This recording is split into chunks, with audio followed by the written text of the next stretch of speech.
Hi guys, and welcome back. So we're starting off again, talking with Yorick.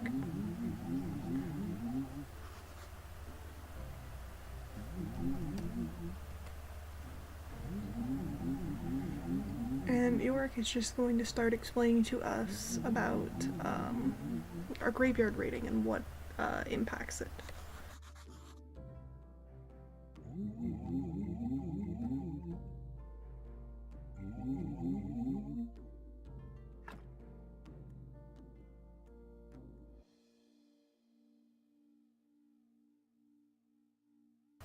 Mostly what affects a body is how many mistakes were made surgically, as well as how long the body has sat out and that kind of thing. In some cases, you'll get lucky and you'll be able to remove parts of a body and you'll improve the body's rating, and in other cases, you'll get a situation where you make the rating worse, and there's not really any way to tell which one is which until after the fact.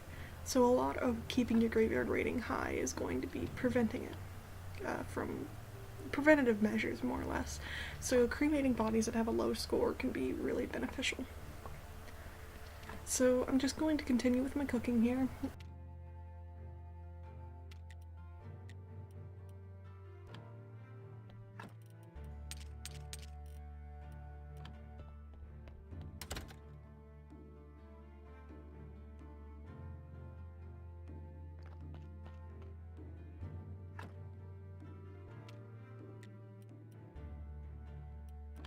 So right there I was just checking to see what intelligence points I need to be able to unlock the smithing technology.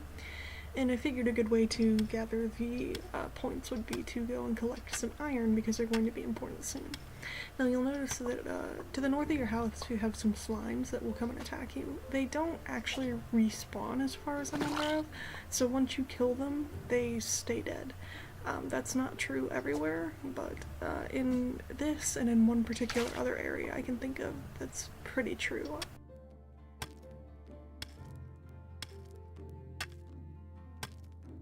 Now you'll notice too that when you're fighting it uses energy, so the way that I've found the best way to handle slimes is to wait for them to hop towards you and then to swing at them before they hit you.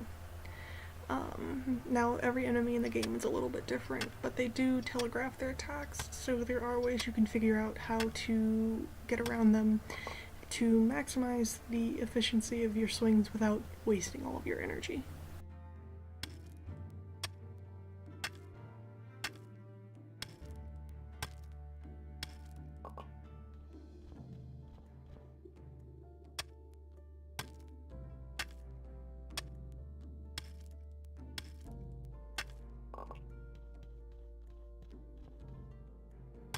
Now, when I'm referring to the limited iron resources that you have in the beginning of the game, the iron that's north of your house is pretty much all you have to start off with, and this is why I recommend opening the bridge to the west, because the iron resources over there replenish themselves, whereas the ones north of your house do not.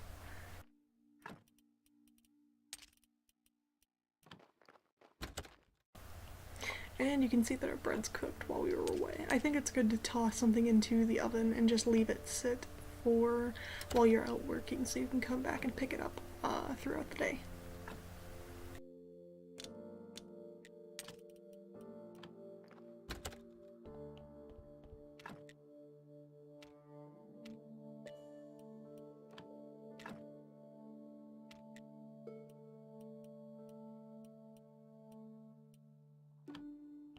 Now you'll notice I don't have enough fuel to be able to cook all of my bread, but what I like to do is to keep some food on hand just to replenish energy, so I'm able to get more done in a day without having to sleep.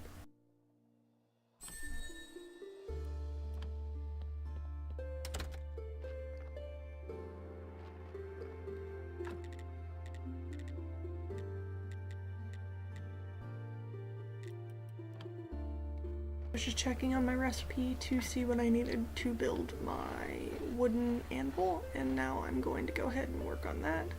You'll see here I have to eat because I'm pretty low on energy.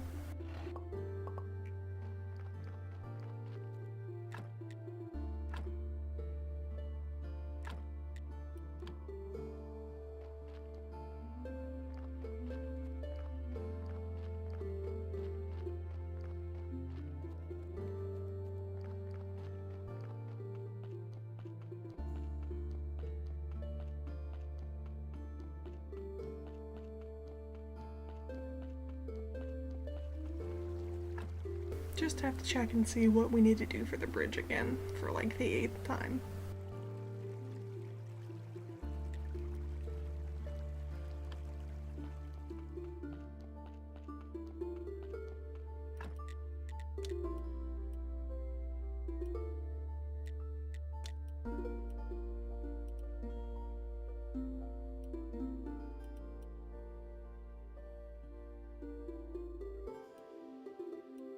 Now right here you can see I'm trying to figure out whether or not I already had the blueprint for the furnace, and it turns out that I do.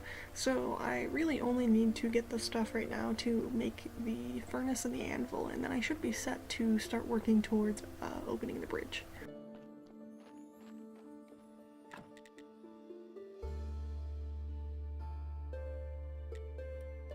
Also, I realized that in the last episode I said filch instead of flitch, or was it flitch instead of filch? One or the other. I have a really hard time with that word, remembering which way it is.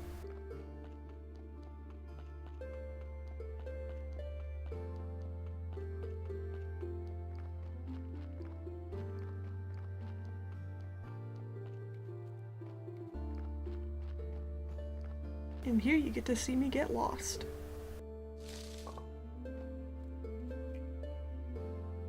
But in all actuality, what I'm doing is I'm starting to gather some berries so that I have something to replenish my energy, so I can work a little bit longer.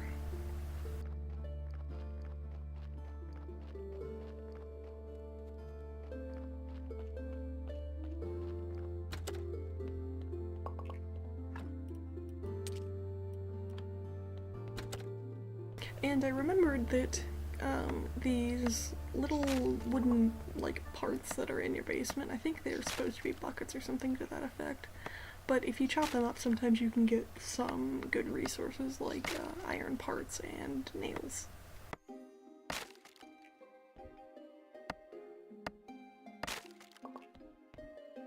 And really the reason that I'm doing this is just so I don't have to go and buy them from Kesvold.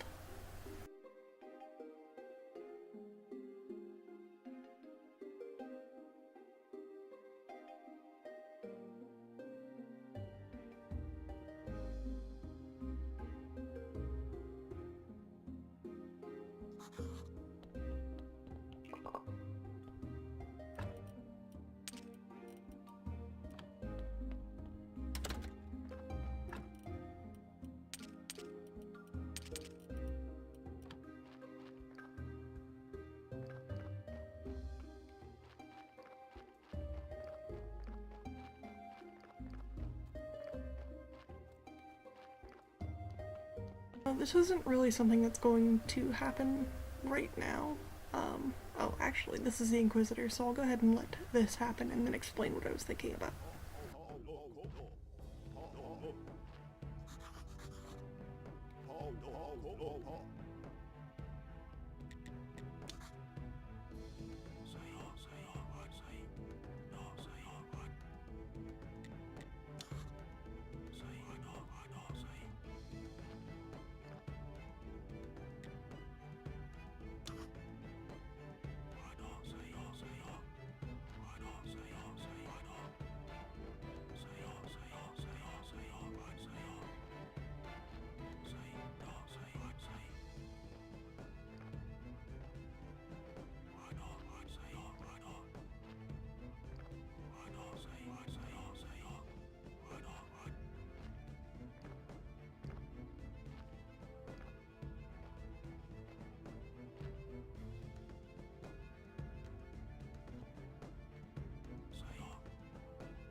So, on the day that you first meet the Inquisitor, you're not actually going to be able to do anything. That's part of his quest, is to come back and talk to him on another day when he's there. Anyway, to resume the thought that I was having, it's not something that you're going to see much of in my playthrough, but there is a point where money could become a real hurdle in this game, especially because it can be very slow to make it,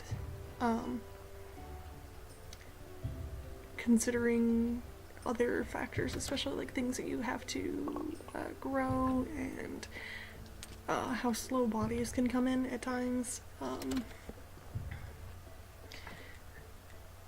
There is a point where you're going to get to have a body, usually a body per day, if you are able to keep up with it.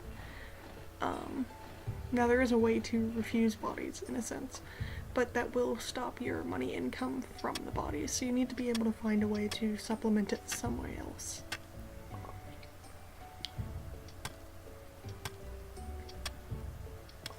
Now I'm just collecting some stone to build the furnace.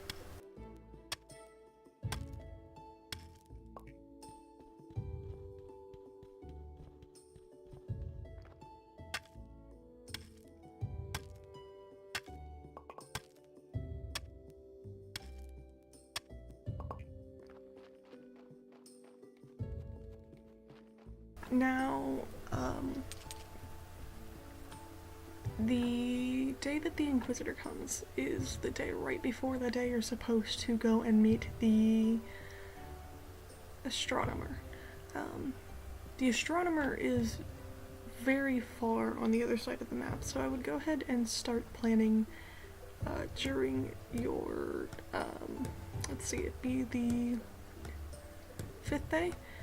Start planning your route to go see the Astronomer, because if you don't time it well, you will miss him and you won't be able to see him until your 2nd week in the game. It can be very beneficial to start building other things early on. I haven't built a wood chopping block yet. It can be beneficial to start making firewood early, because it's more efficient than sticks. I will probably go ahead and build the firewood chopping block the 2nd week, just because I want to be sure that I have access to the bridge. Just a note, that noise you just heard was the donkey arriving with another body. You can always do it the other way around. Your resources aren't that extremely limited, it's just the way I prefer to do things.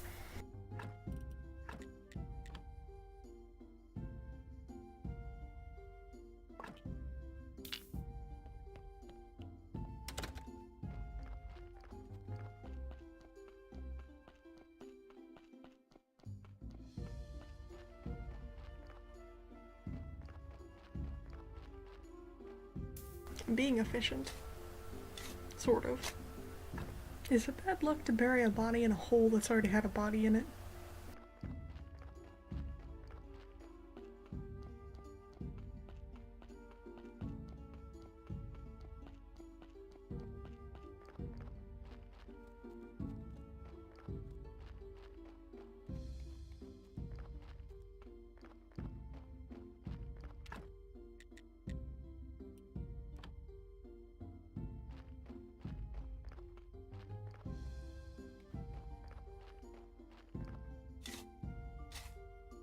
One of the things that takes longest in the early game is gathering supplies to smelt iron.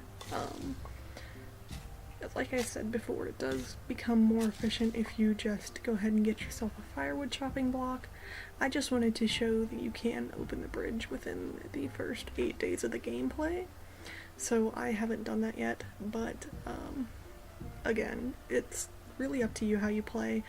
I'm just here to give you some tips about the order I would do things, and a little more information on how things work in the game, just because I'm aware that that's an issue that a lot of people have with it.